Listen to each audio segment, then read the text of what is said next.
Senhoras e senhores, estamos em mais um podcastinho, adolescentes também, episódio de número 17. Nós estamos um podcast especial, mais um momento especial. A gente está com uma pessoa muito importante, eu sou grande fã dele, gosto muito dele, maior autoridade da Reforma, uma das maiores da Reforma em questão de evangelismo e comportagem, se não a maior autoridade.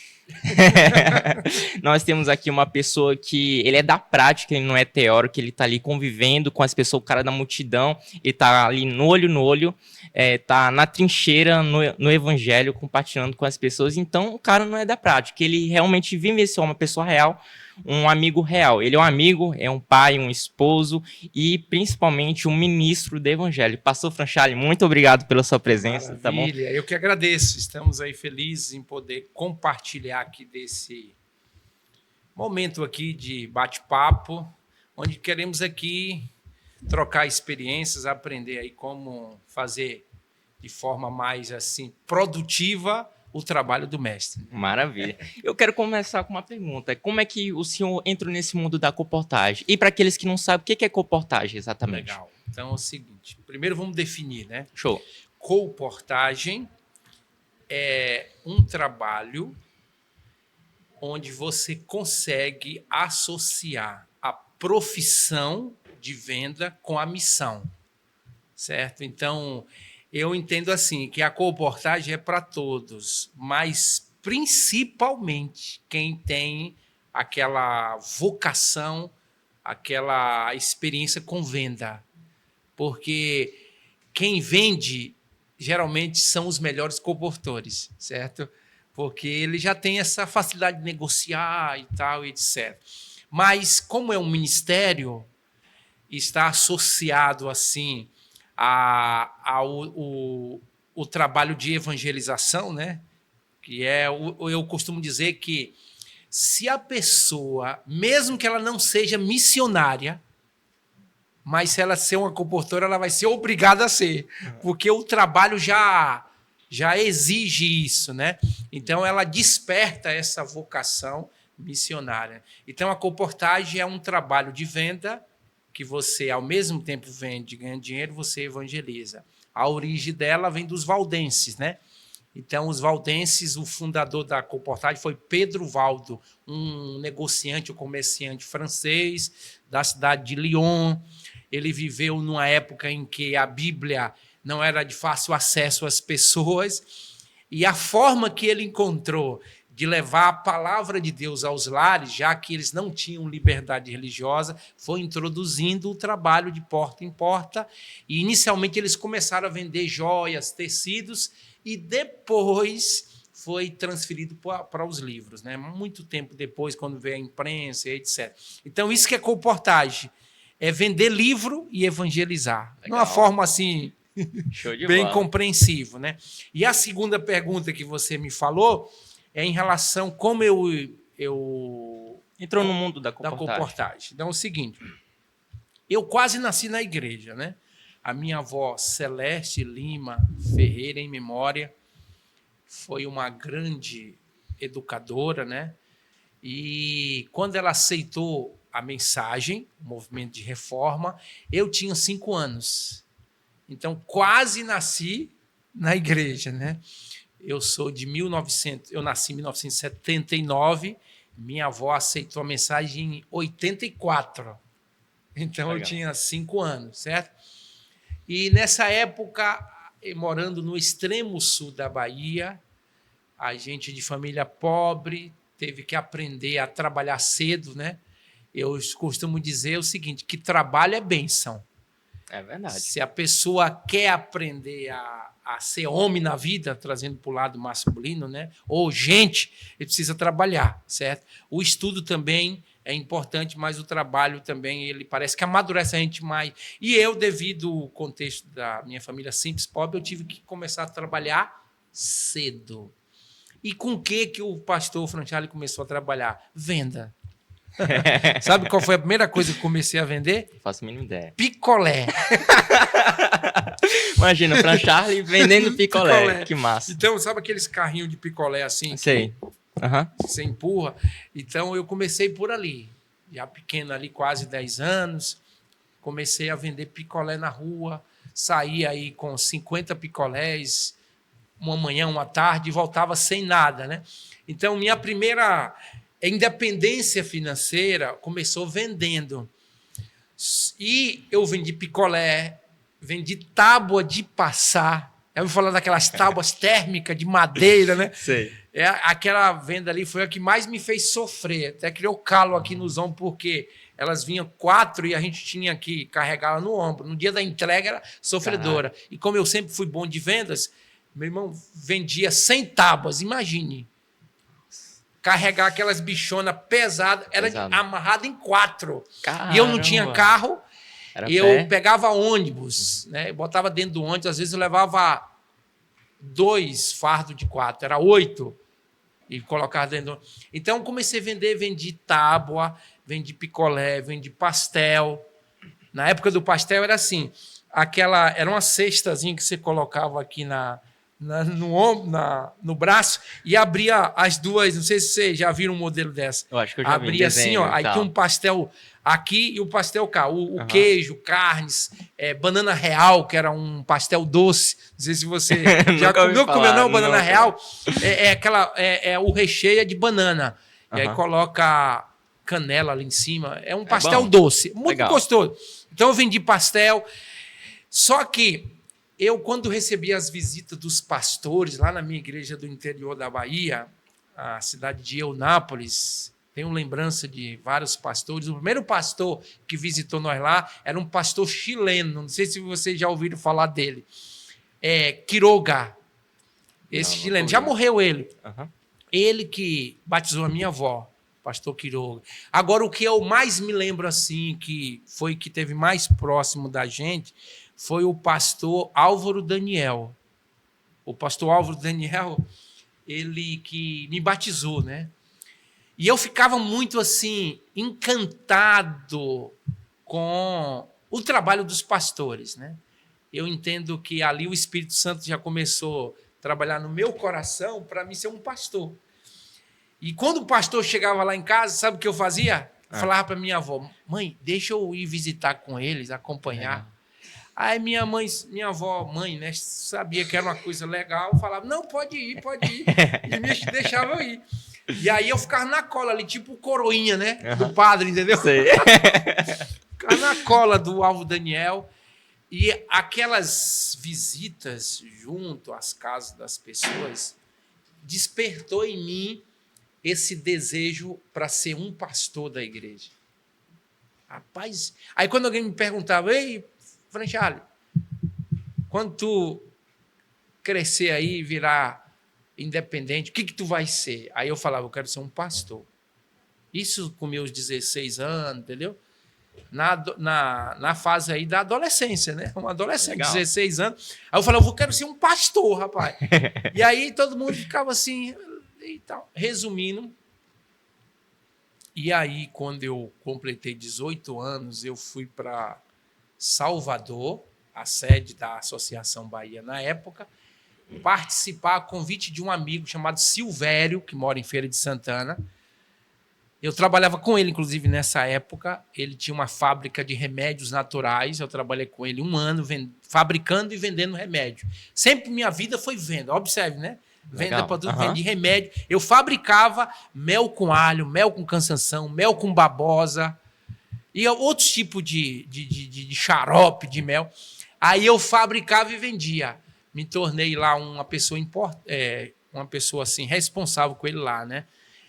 E aí ele falou, Franchale, vai ter uma conferência em Salvador, um curso de colportagem. Até aí eu nunca tinha ouvido falar de colportagem. Falei, colportagem? O que é isso, cara? Falei, vai ter uma aí em Salvador. Eu vou te levar lá, não, vou participar lá. Só que Silvério, depois ele se arrependeu, sabe? Porque ele perdeu o funcionário, entendeu? É verdade. Porque ele não esperava que eu ia voltar daquele curso impactado com a mensagem que eu ouvi ali, que eu recebi ali. Então, veja só, o meu histórico de venda e aquele chamado lá na consciência que eu quero ser um pastor. Só que eu achava que eu falava isso Mas, ao mesmo tempo, eu falava, mas isso aí não vai acontecer. Você é um pastor que eu imaginava que o processo era muito assim mais complicado, sabe? Eu falei que você é um pastor aonde, rapaz? Entendeu? Lá no íntimo, eu falava, é muito difícil e tal. Quando eu chego lá em Salvador, 1998, me parece, estava lá o Demerval, que também é o chamado vovô da Coportage. Está lá em São Paulo. Estive agora lá em São Paulo, eu encontrei com ele lá. Legal. Estava o Demerval, estava o Cícero Almeida, foi diretor de Coportage de União. Estava o Jaime Lemes, que foi diretor da Conferência Geral. Estava o Jeremias Nunes, que foi o gerente da editora. Esses, na época, eram eles que eram as pessoas mais assim ligadas ao departamento de publicações da igreja. E eu jamais vou esquecer, nesse dia, uma mensagem que o Cícero Almeida fez. As posições que ocupa o Coportor. Essa palestra, meu chapa, foi o divisor de água. Sensacional. Aí as posições que ocupa um Coportor. E a posição que mais me tocou, sabe qual foi? Qual?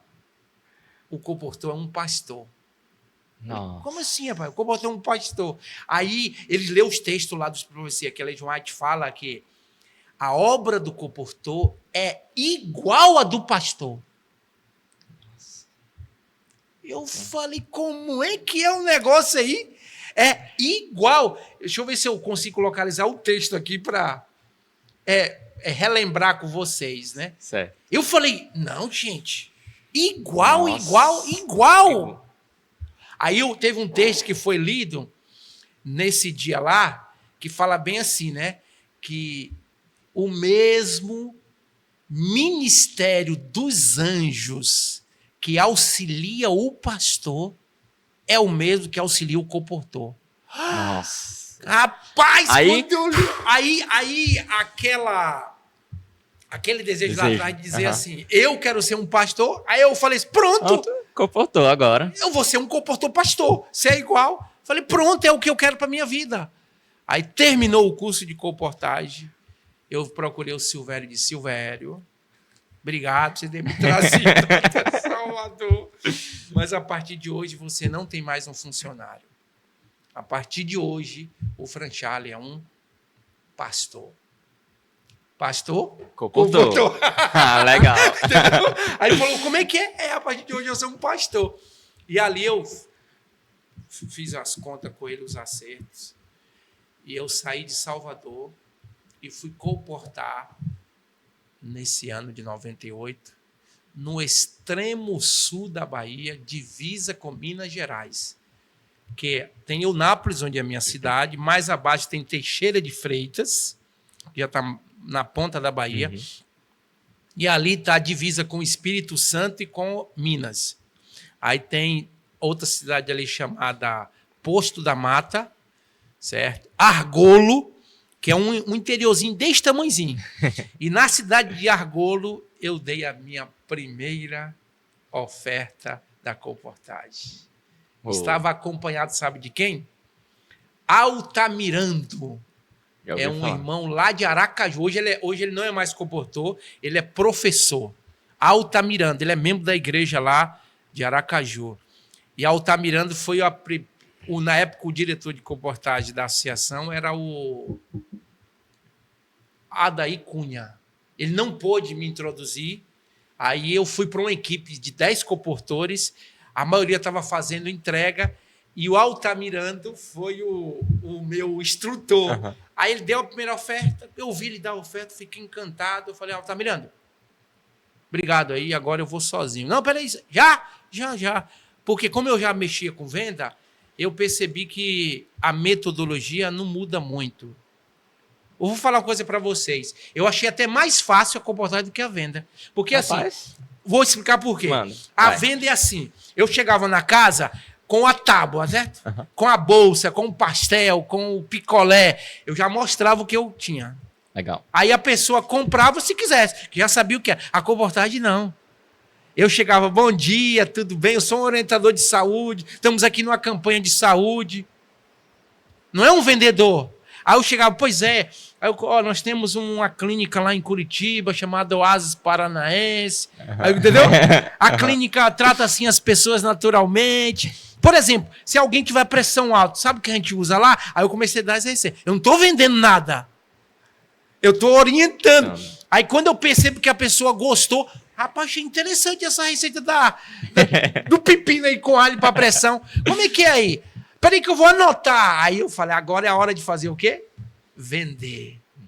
Aí, peraí, não precisa anotar não. Eu tenho um negócio que já anotado para a senhora, já mostro o livro. Certo? Então eu achei mais fácil do que as outras vendas. E a prova disso, de que eu, no meu primeiro dia de comportagem, eu vendi 14 livros. Rapaz! Nossa, qual era o livro da época? Na época era o Viva Melhor com a Medicina Natural. Já ouviu falar. Nossa, que legal. Primeiro dia de comportagem, eu vendi 14 livros. E o meu instrutor, sabe quanto ele vendeu? Quantos? 8.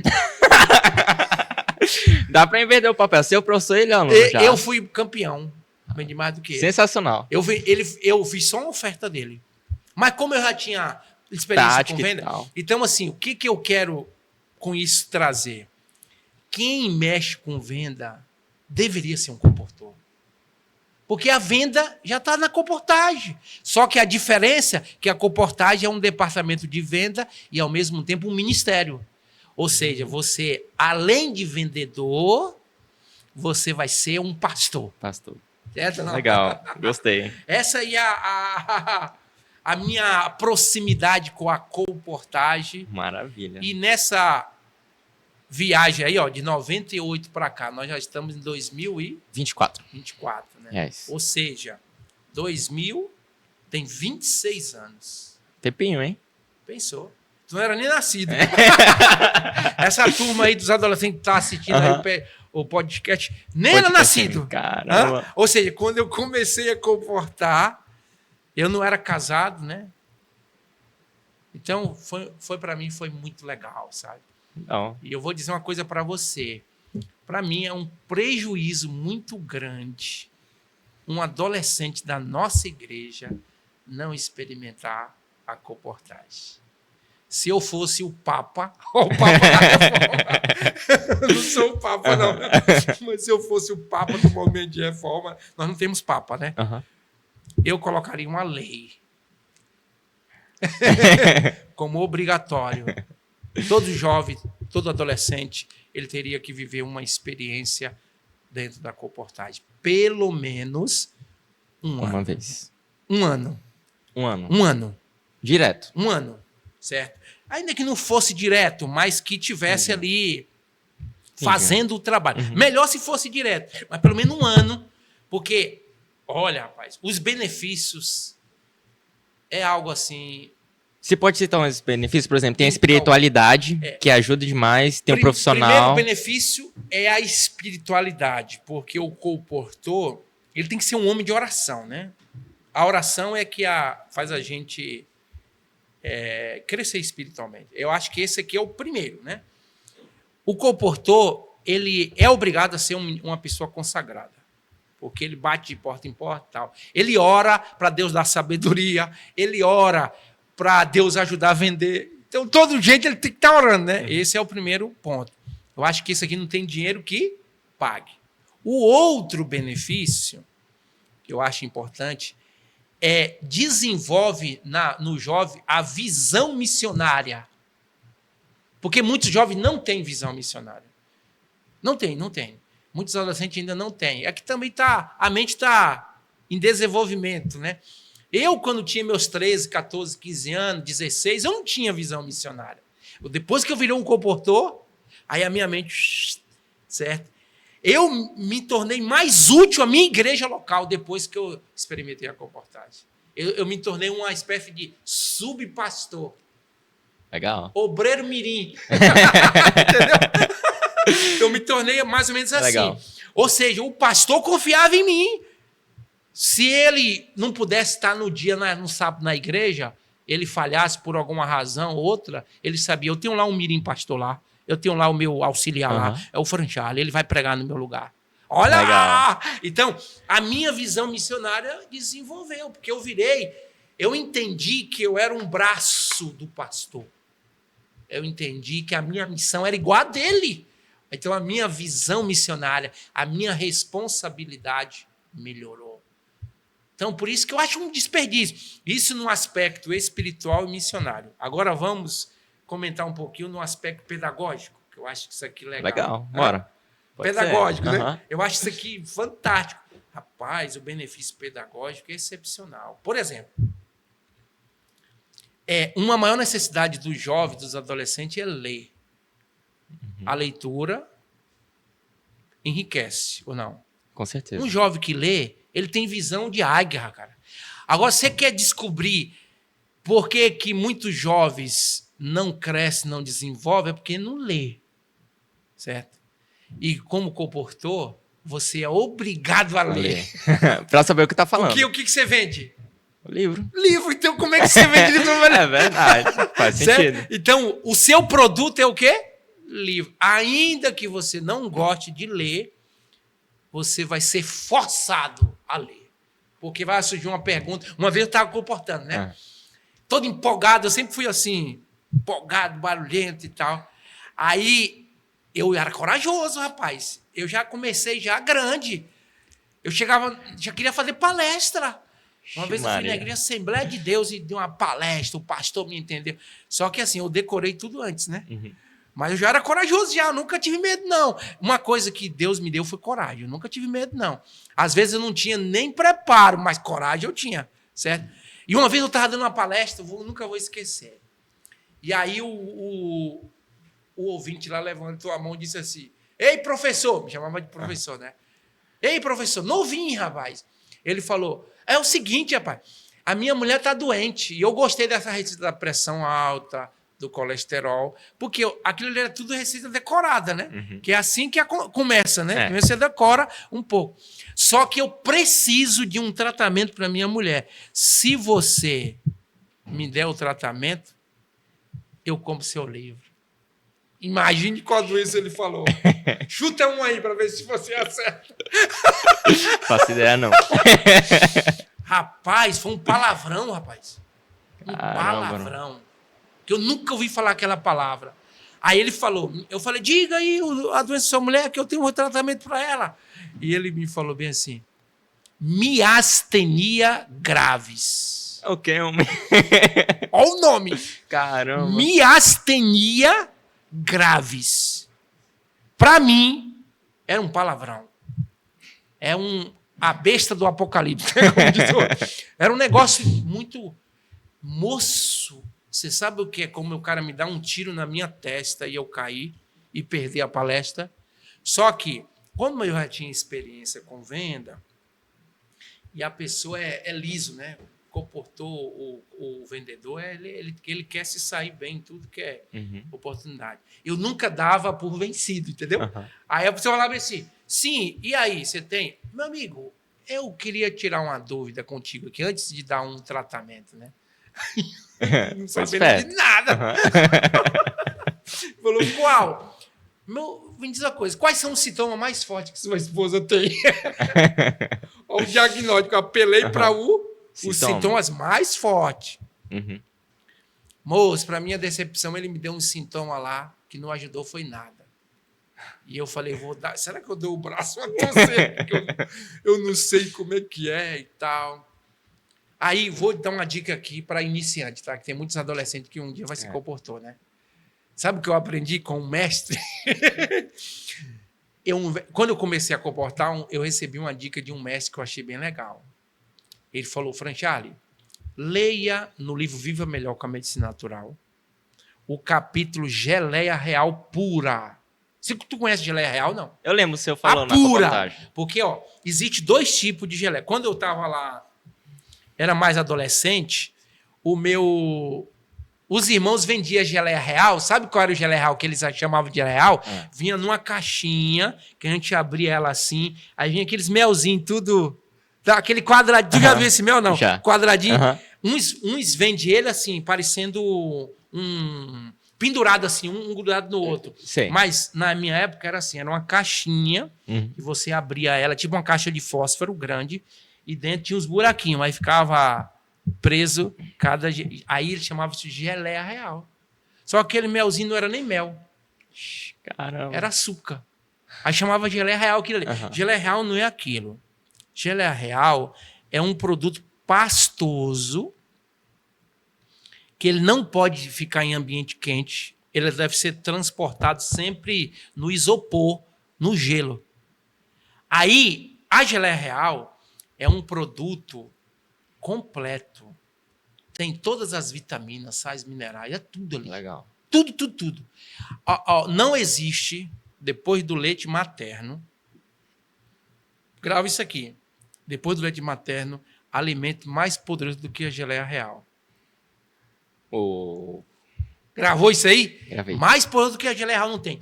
Para você ter uma ideia, se a pessoa... qual é a filosofia do naturismo? Para vocês entenderem aqui. A filosofia do naturismo não é um remédio para curar.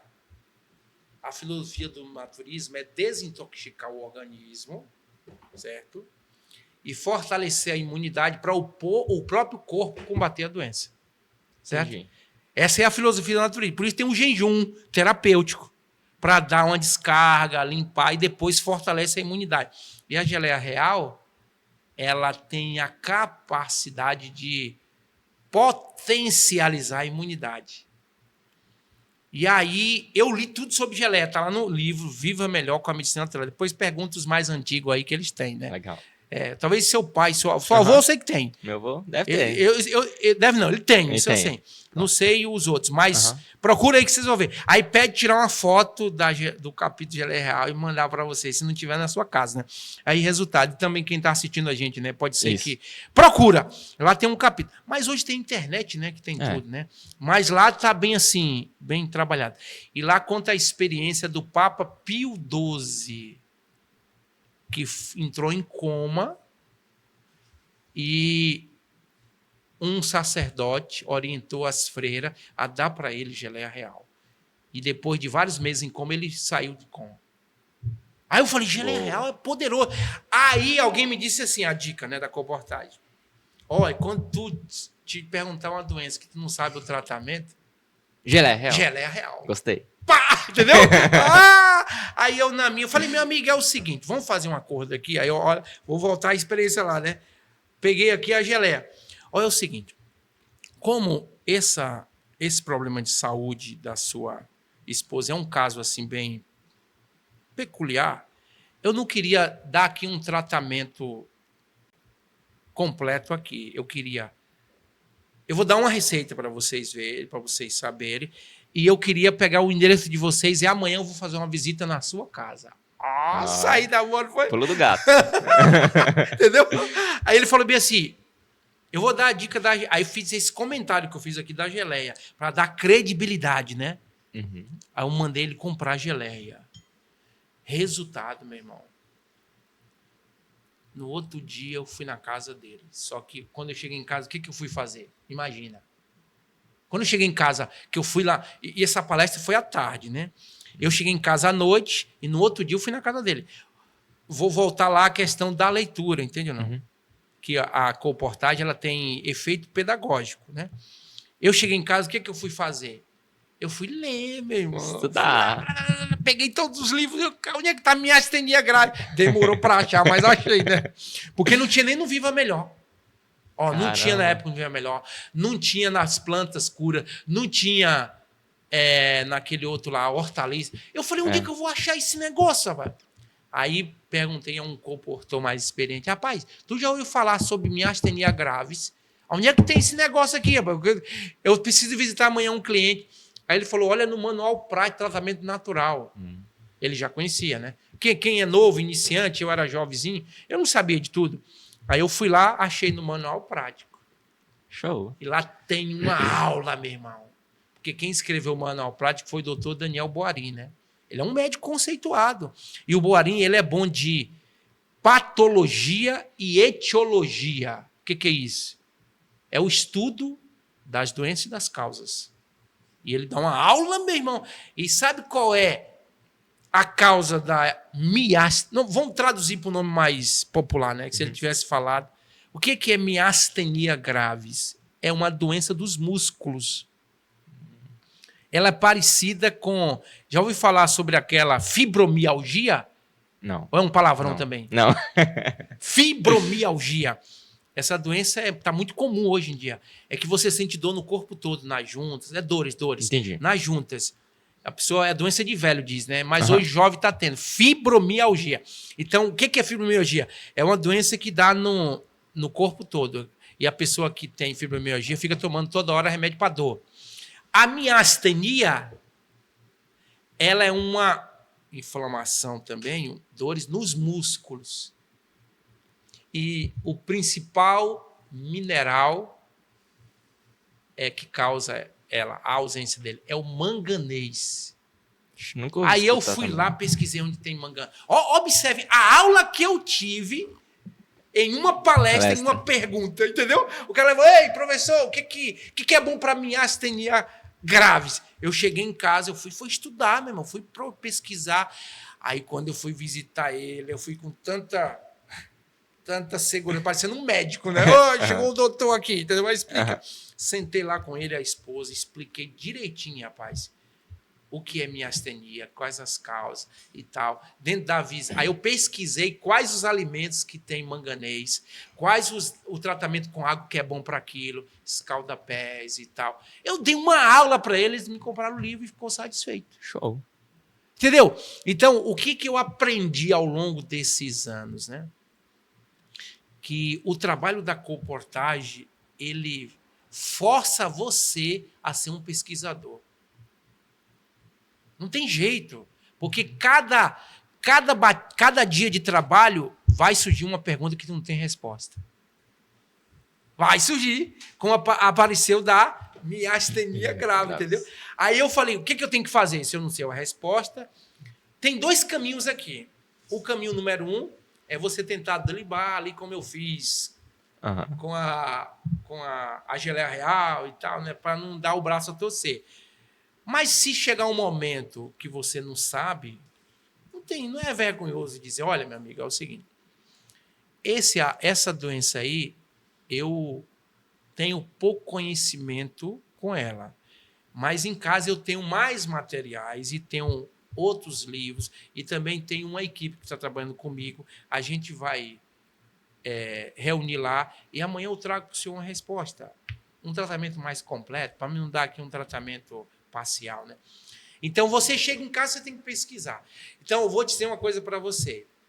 O jovem que ele experimenta a colportagem, ele é obrigado a gostar de ler.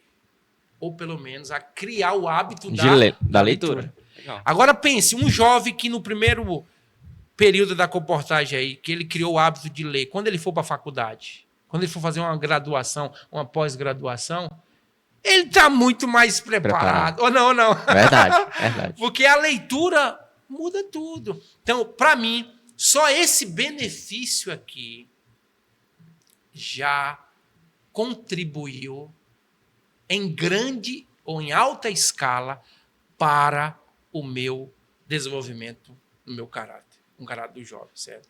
Então, olha, eu sou uma pessoa que hoje estou com 45 anos, mas vou te falar com toda sinceridade. O que me ajudou a ser a pessoa que eu sou foi o hábito da leitura, que eu desenvolvi como colportor. Eu aprendi a ler, a gostar de ler, a criar o hábito por causa da colportagem, certo? E você, meu jovem, que está assistindo aqui, acompanhando a gente aqui nesse bate-papo aqui, olha, experimente. E eu desafio, meu irmão, se a pessoa não vai aprender. Então, assim, fora disso, esse é agora o benefício aqui que eu quero apresentar, assim, que eu acho que para mim foi muito significativo, né? Eu aprendi a cuidar da saúde minha e dos outros. Eu sou uma pessoa que aprendi a,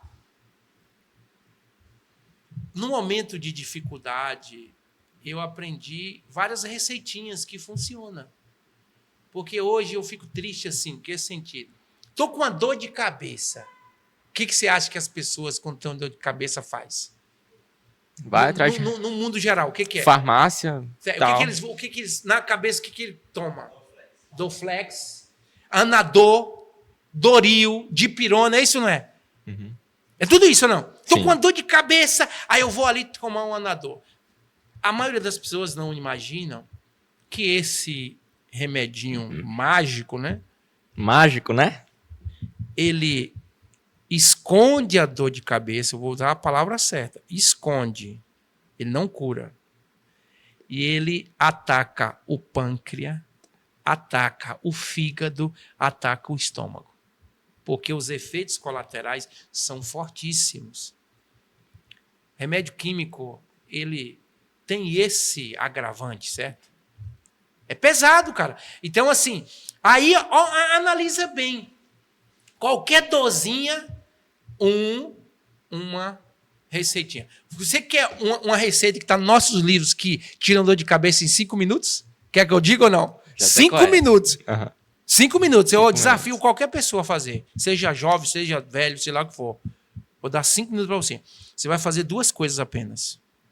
Faz um chá de erva cidreira com laranja. Está no nosso livro isso aí. O chá está pronto, como está essa xícarazona aqui. Você pega, espreme uma banda de laranja no chá. E pode tomar o chá, que ele já vai ser aqui 70%, vai passar. Agora, se você quiser complementar, você faz um escalda-pés alternado. Só o chá já resolveria, tá? Mas como a dor de cabeça tem muitos fatores aí, para não errar e dizer não funcionou, eu mando fazer o chá e os escalda-pés. Eu desafio qualquer um, se não fica bom da dor de cabeça na hora, ao terminar. Mas a pergunta é, aonde que eu aprendi isso aí? Onde é que o doutor Franchalha aprendeu isso aí? Na Comportage. Então eu aprendi a cuidar de mim. Hoje, quando eu adoeço, a minha filha adoece, a minha esposa adoece. Eu não vou farmácia, não. Pode ser que um dia eu vou precisar. Porque existem doenças mais assim, mais graves, complexas, né? Mais também. complexas que precisa de uma reação rápida, né? Eu não estou aqui fazendo apologia contra as drogas, os remédios. Não. Eu estou colocando aqui que existem alternativas funcionais que não são agressoras. Que nós temos, que está dentro dos nossos livros, a Comportage, e dentro da nossa mensagem de saúde. Porque a reforma de saúde nos ensina isso, usar os 8 remédios de Deus. Né? Ar puro, sol, entendeu? Então, assim, e eu vejo que hoje muitos adolescentes, muitas pessoas, gente da nossa família, qualquer dorzinha é um Doflex. Não, gente, vamos aprender. Então, os livros da saúde te abrem a mente. E outra coisa, e tem muitos jovens aí que estão pensando em seguir a área de saúde, não é? Tem muitos jovens. Não seria maravilhoso você já começar lendo os nossos livros de saúde para poder já ter a base mais equilibrada nesse segmento aí, né? Então, Comportage é bênção. E eu falo para você e ressalto, que prejuízo grande é a gente ter jovens na igreja que nunca comportou nem um dia. É verdade. Não tem pessoas assim? Tem. Nunca. Você já comportou, né? Comportei várias vezes. Já comportou várias vezes. Por exemplo, tem uma experiência na igreja que é a Comportage de férias, né? É legal ou não? É sensacional. Então, por exemplo, eu acho que a primeira experiência, o primeiro contato que os jovens, adolescentes deveriam ter era na Comportage de férias. Que é um período curto, de uma semana, mais ou menos. Tem uma equipe lá, tem os professores. Tem lugares que até 15 dias, tá?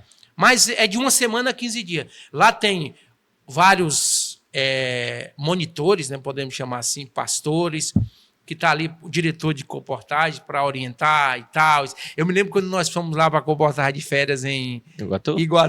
Foi legal. Eu dei uma dica para vender à vista, lembra disso ou não? Não, à vista? Foi, eu dei uma dica lá para vocês venderem à vista e no outro dia teve vários que começou a vender à vista.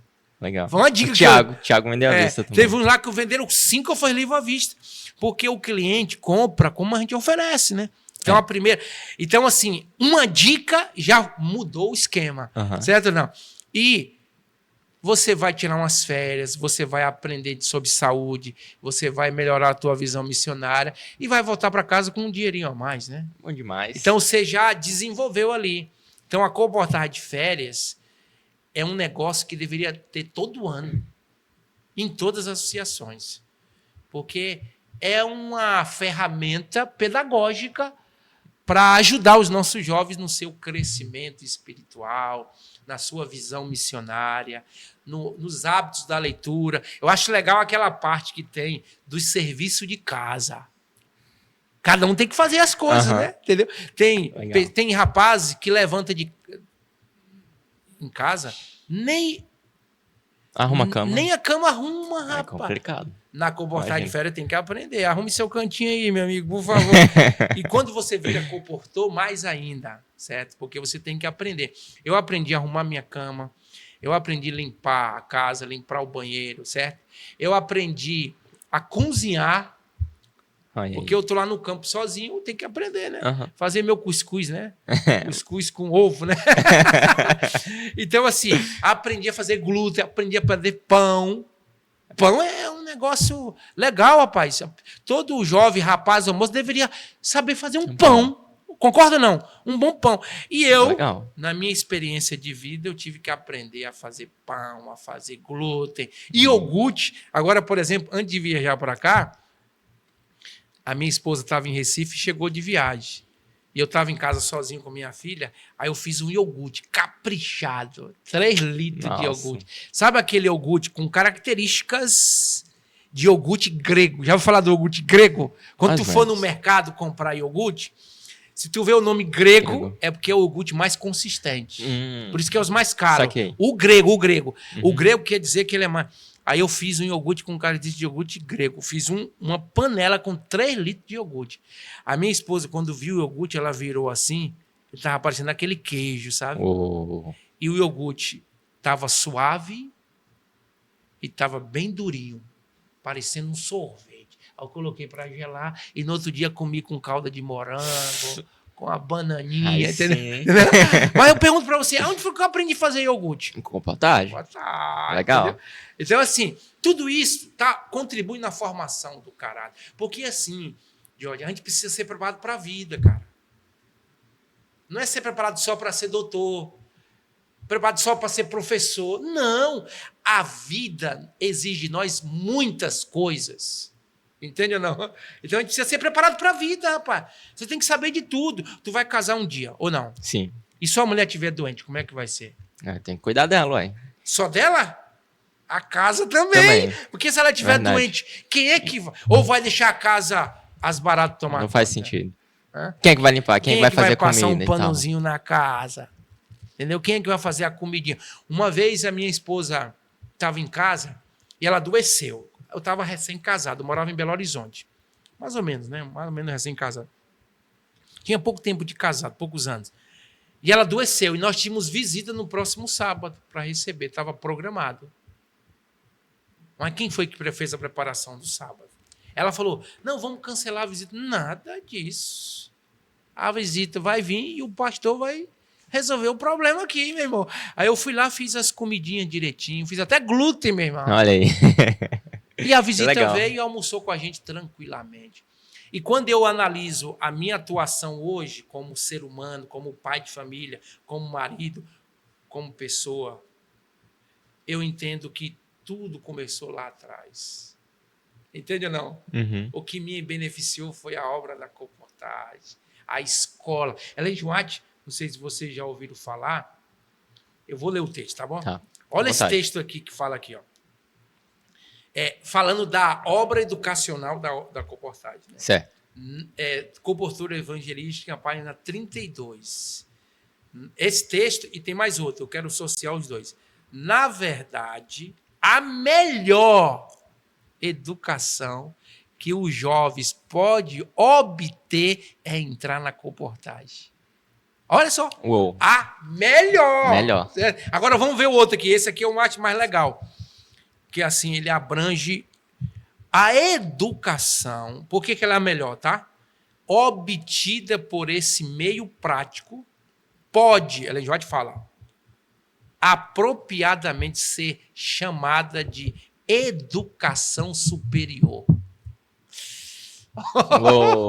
Está no Testemunho Seleto, volume 2, página 546. Pode ser apropriadamente chamada de educação superior. Por que é uma educação superior?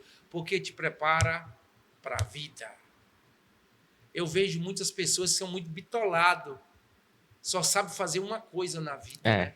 Então, a utilidade de um jovem que passou por essa faculdade, chamada Coportade, por essa escola, eu digo para você, na igreja, na casa, aonde ele for, lá no trabalho, onde você estiver, você vai ser 10 vezes mais útil. Vai ser promovido rapidinho. Porque você é uma pessoa multifuncional, entendeu? Proativa. Proativa. Legal. Não é reativa, né? Uhum. Ficar, entendeu? Você vai ter iniciativa da coisa. Você vai fazer a coisa acontecer. E eu vejo assim, vou falar uma coisa para você aqui. Todo ano eu vou à escola missionária nossa, lá em Curitiba, né? Lá na escola missionária nós temos, assim, geralmente 30 alunos. Aí a gente faz um pente fino. Quem de vocês já comportaram e quem não comportou? A gente faz um pente fino. Uhum. Sabe quais são os alunos de destaque? Os que comportaram. Os que comportaram. Porque legal. Já tem outra visão. Então, onde tem um comportor, ele se destaca. Ele faz a diferença. Então, eu sei que nem todos podem ser comportor assim, e ter tempo integral e tal, porque depende de vários fatores. Mas tem uma comportagem de férias? Participe, meu amigo. Ou vai ter o projeto Jovens em Missão. Participe, porque são projetos que o Jovens em Missão é um ano, né? Que aqui é o projeto que eu acho bem legal, né?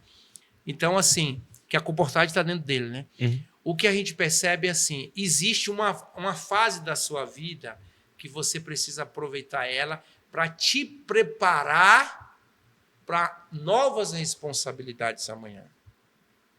E a visão que eu acho que os nossos jovens deveriam ter como prioridade era trabalhar para Deus. Porque o privilégio maior da nossa vida é deixar esse legado, né? Esse exemplo de vida. Dediquei a minha vida a Deus. A minha juventude... Ó, eu estou com 45 anos, velho. Nunca provei de nenhum vício. Legal. Dediquei minha juventude, minha adolescência, a minha vida adulta a Deus. Olha que privilégio, papai. Amém. Que massa. Eu dediquei tudo a Deus. Eu sou uma pessoa dedicada a Ele, de tempo integral. E isso Deus quer para você. E quer para todos os nossos jovens adolescentes que estão nos assistindo. Certo? Agora, se por uma razão ou outra eu não tenho aquela vocação ministerial como o pastor Franjali tem, porque eu sei que tem a vocação, o chamado, mas aonde você estiver atuando, grave isso aqui, seja um missionário. É professor? Seja um professor missionário, entendeu? Não? Ah, você é enfermeiro, o que você precisa ser? Missionário. Enfermeiro missionário. Lembra do William Carey? Já viu falar desse nome? Não. William Carey. Não. Ele foi o pai das missões da Índia. Tem uma frase dele que eu gosto bem. Eu uso até nos meus sermões, nas minhas pregações. Olha a frase que ele usa. William Carey, né? Ele fala bem assim, eu conserto sapato para pagar as minhas despesas, mas meu negócio é ganhar alma. Nossa, que legal. Entendeu? Gostei. O cara é sapateiro. Ele falou, eu conserto sapato para pagar as minhas despesas, mas o meu negócio de verdade é ganhar alma. Certo? Então, a nossa vida tem que ser desenvolvida pensando nisso, Jorge. E isso, a fase mais importante para que essa consciência seja adquirida é na adolescência.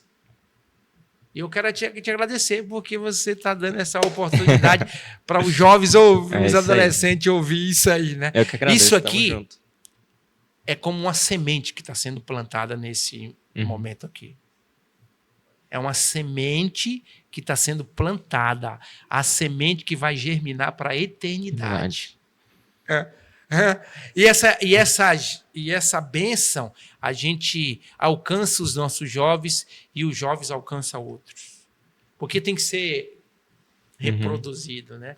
Agora eu tenho uma pergunta, por exemplo, a gente fala muito de comportagem, mas interessante, porque as pessoas que falam sobre comportagem, elas têm autoridade que tem assunto. Só que aquelas que fazem o que elas falam, elas têm mais autoridade. Por exemplo, eu corro todo dia, tô correndo todo dia. Certo. Aí imagina uma pessoa que não faz atividade física. Não tem como falar. Não tem como falar. Não. Não tem autoridade para falar. A experiência e a autoridade vem de quem vive, né? Ó, por que Jesus tinha autoridade quando pregava, né? E Nicodemos, eu até preguei na sexta-feira sobre isso, né? Ele ficou impactado com a autoridade de Jesus, né? O que mais impressionou Nicodemos em ter uma entrevista particular com Jesus era a sua autoridade. Certo? Legal. E o que nos dá autoridade em qualquer área? É você dizer, eu faço isso. É minha vida isso aqui. E eu tenho resultado nisso também. Eu sou um Legal. exemplo disso, entendeu? Então, assim, o que eu estou te falando, essa trajetória, esses benefícios, eu sou a prova viva disso. Sensacional. Você está falando aqui com um jovem que nasceu quase na igreja, veio de uma família simples, pobre, sem perspectiva futura de vida, que tinha tudo para dar errado, cara. Tudo para dar errado. Por quê? Porque minha mãe teve uma gravidez não planejada, o meu pai não aceitou a gravidez, meu avô também não. Minha mãe teve que ser retirada de casa, grávida de mim por um tempo. Entendeu? Eu sei o que é fome, passar fome. Eu já passei escassez pesada, rapaz. Eu tenho uma lembrança da minha infância de estar bebendo água para enganar a fome até chegar à noite, porque não tinha comida. Tenho lembrança quando eu morava em Feira de Santana. Tenho lembrança disso aí da minha infância, que as minhas tias ficavam dando água para nós. Eu não tinha um café da manhã. Água meio-dia, porque não tinha o almoço. Para chegar à noite a sopa. Tenho lembrança da minha infância aí. Entendeu? Eu tenho amigos da minha infância. Vou dar o nome de uma aqui. Popó era o apelido dele. Nem lembro o nome dele mais. Eu sei que o apelido era conhecido só como Popó. Hoje está debaixo do chão. Cresceu e desencadeou para o que não presta. Virou bandido. Entendi. E eu brinquei com ele de carrinho. Entendeu? Observe aonde está. Onde eu estou, né? Perdão. E quando eu recapitulo a minha vida, eu digo para você que eu agradeço a minha avó, que foi uma grande mulher, eu agradeço a igreja, que foi um grande apoio, mas eu confesso para você que eu sou devedor à Colportage. A dívida maior é ela. Comportagem. E agora, só para encerrar, com um pensamento profundo, reflexão, toda essa trajetória que você teve, o que você tem a dizer para o pessoal que está assistindo pra gente? O que eu tenho a dizer é que é o seguinte, vou repetir o que eu falei. Para mim, é um desperdício você, adolescente, que está na igreja e não participa de uma comportagem de férias. Não participa de um projeto de comportagem, seja ele em qual dimensão. Porque eu quero destacar aqui 3 projetos da comportagem que o adolescente pode participar tranquilamente. Número 1 é a comportagem valdense na sua igreja local, certo? Que é quando acontece um domingo por mês. E um domingo por mês não é o domingo o dia todo, não. É só pela manhã.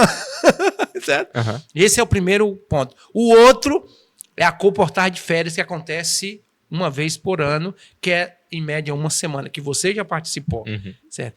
E o terceiro é o projeto Jovens em Missão, que a pessoa termina o ensino médio, antes de ir para a faculdade, essa é a proposta, você vai dedicar 1 ano da sua vida à missão. E no projeto da missão, uma parte você vai dedicar à obra da comportagem. Certo? Irmão, um jovem que experimentar isso aqui, ele está preparado para tudo. Tudo, certo? Sabe aquela história para toda boa obra? Então, o meu conselho é esse. Uhum. Onde tiver projeto da comportagem, participe, que vai valer a pena. pena. Certo? Esse é o meu conselho. Muito bom. Obrigado, Franchalho, pela sua presença. Maravilha. Tamo junto. E você, fica o desafio aí, participe de uma reportagem de férias, marca a gente no Instagram, tem o Instagram da igreja, eu vou deixar o seu Instagram, tá bom, pastor Franchalho? Aqui na descrição. Se inscreva no canal, não deixe de deixar seu gostei para ajudar o YouTube a distribuir para mais pessoas, tá bom? Nos vemos até o próximo episódio. Valeu, galera, tamo junto. Muito obrigado. Show.